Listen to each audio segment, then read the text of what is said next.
those waters that were separated would collapse into the world.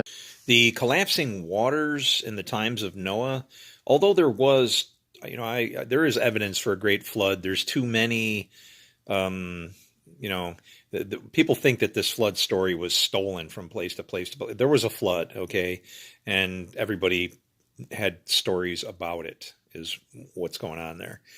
But when the waters, GW here is saying that when the waters collapse, where God had joined the waters, or separated them by joining them, he separated the waters. Those waters then collapsed and created chaos on the earth. So when you think of water, try to think of the word of God, right? There's living water, God's words, and then there's bitter water, blood, whatever, our words. Okay? If his words, living water, our words, not so much. So when we're trying to run under these two different kinds of rule, hypocrisy and destruction, it's just going to turn out bad.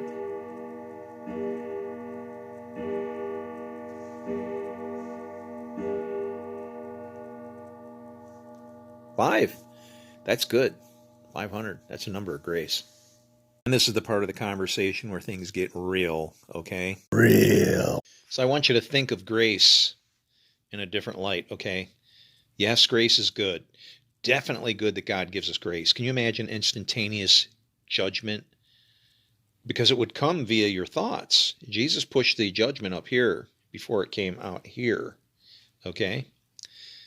And actually that could be hand or mouth as I'm kind of holding it that way. But yeah, be angry, but don't sin. But if judgment was immediate, it'd be like, I guess it'd be like raptured everywhere, right? You would know who sinned, because what would happen? You'd be sitting next to somebody and then somebody would sin, and then pew, they would just poof, be gone. Or drop dead or die, right? Yeah, that's how good grace is. But here's the problem. Grace is partiality. Mercy is partiality.